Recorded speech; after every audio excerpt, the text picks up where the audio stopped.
இடஒதுக்கீட்டிற்காக அதிகரிக்கப்பட உள்ள புதிய விளையாட்டுகளின் எண்ணிக்கையை இன்னும் வெளியிடாததால் குழப்பம் ஏற்பட்டுள்ளது. புதுச்சேரியில் விளையாட்டில் சிறந்து விளங்கும் மாணவர்களுக்கு 1% உள்ஒதுக்கீடு வழங்கப்பட்டு வருகிறது.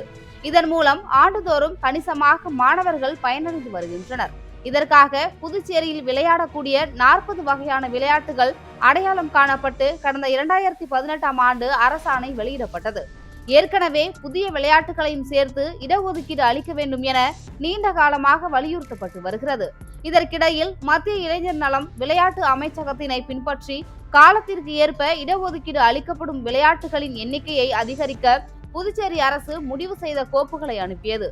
ஆனால் அங்கீகரிக்கப்பட்ட 65 விளையாட்டுகள் பட்டியல் இன்னும் வெளியிடப்படவில்லை. இந்த விளையாட்டுகளுக்கு இந்த ஆண்டு இடஒதுக்கீடு கிடைக்குமா என்ற வகையிலும் குழப்பம் ஏற்பட்டிருக்கிறது.